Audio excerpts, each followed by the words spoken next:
We're going to have a look at harvesting the first of our carrots today, and then we're also going to have a look at the ones that are bolting with all this hot weather that's likely to happen. Then we'll have a look at how to store them in the fridge as fresh as possible for as long as possible, and also talk about sowing some more.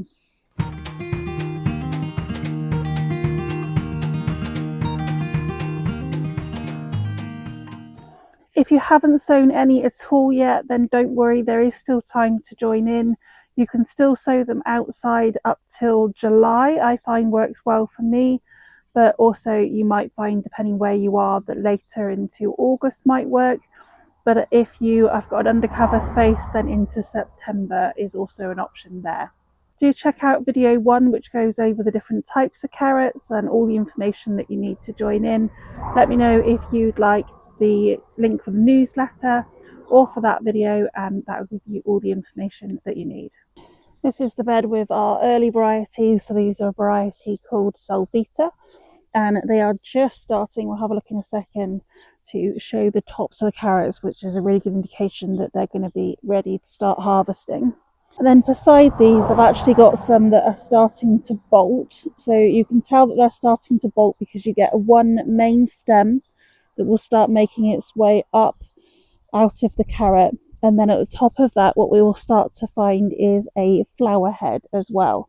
Now, these aren't going to now produce for us in a way that we can eat. So this is a variety called Blood Red, I think. So not the ones that we're doing in the grow along, a different variety. And these seem to be more susceptible to be going to seed, but it also could be that the heat has caused an issue. So for those, we just literally need to pull them out at this stage.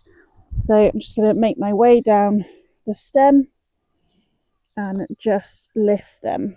There's the little carrot at the bottom, and you can see there's a whole long stem and a flower at the top.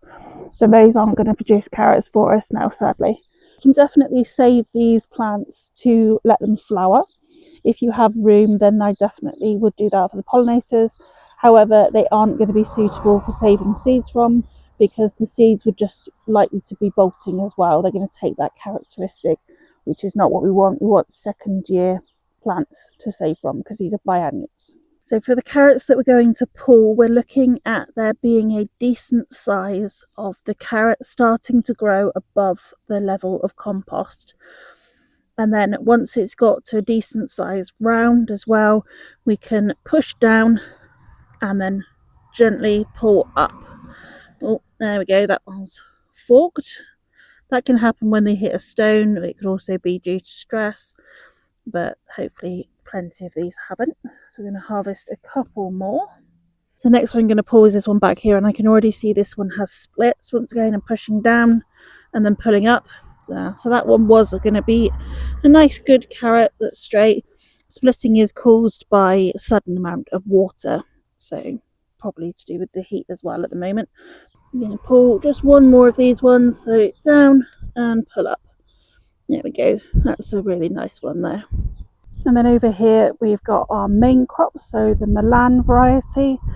These ones are looking really good, and I haven't had any bolting on these ones. So let's have a look, see if we can find some to harvest. So there we go, we can see the top of the carrot starting to show. Some people will want to cover the top of these with a little bit more soil just to stop it going green, but the greenness isn't actually any problem with eating them. The main crops are likely to be a little bit on the smaller size compared to the earlies, because they grow at a slower rate. So these are the ones that I've harvested today, and actually they are looking a really good size, and only one of them is forked and the one that has split, but otherwise they're looking fine. So the first thing that we want to do once we harvest them is we are not going to wash them. We're going to leave any compost on them, and when you do harvest them, try and harvest them when it is the evening as well, and that's going to discourage any issues with carrot root fly. Or if you've got a netting, then put that netting straight back on as well. To store them in the fridge, just an old sandwich bag works perfectly well.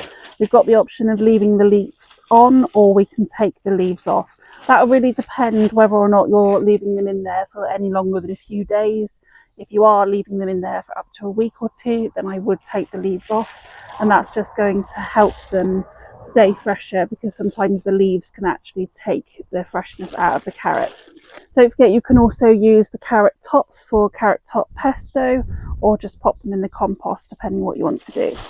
So we just wrap the bag around them as tight as you can, and then pop them in the fridge like that, and curl the leaves around in the salad drawer, and they'll last there for a good week or 2 weeks with the leaves removed. I tend to just harvest 1 or 2 as I need them, rather than harvesting a huge amount, and I will be leaving the main crops in the bed over winter as well, and just continuing to use them like that. If, however, you want to actually empty the entire bed, then once they get to a decent size, you can do that, and then you could store them in the fridge with the greens removed, and they should stay in a sealed, tied off bag quite well for 3 to 4 months. Or you could, of course, look at chopping them up and freezing them. To do this, you're just going to chop them into your desired sizes, and then blanch them for a couple of minutes, lay them flat out on a baking tray, and freeze them for a couple of hours before popping them into a bag so they can be taken out in the portions that you want. They'll then be fine in the freezer for 6 months to a year, with the longer that you leave them in there, looking at reducing the vitamins and the minerals basically. Other ways of storing them without a fridge or without freezing them would also be to use a sandbox or a box of compost or spent soil, and just laying them. For this, you do really need an open box that you're not going to have too many issues with them, and that's not something we managed to do here because the rats and the mice would just be all over them straight away. But at that point, you just want to remove the tops. Once again, you're not going to be cleaning them, and lay them out into some slightly damp soil or compost, and then just without touching them, make layers in the box, put another layer of sand or soil, and then keep doing that until you're at the top of your box, and they should last in there for a good few months as well. So I've now finally got some beds available because my onions and my garlic have been harvested, so I'm going to go and sow some more. We're not going to look at how to sow them in this video because we've done that in the previous videos. If you do have any questions about this grow along, or anything else that you'd like to know about the carrots, then please do let me know.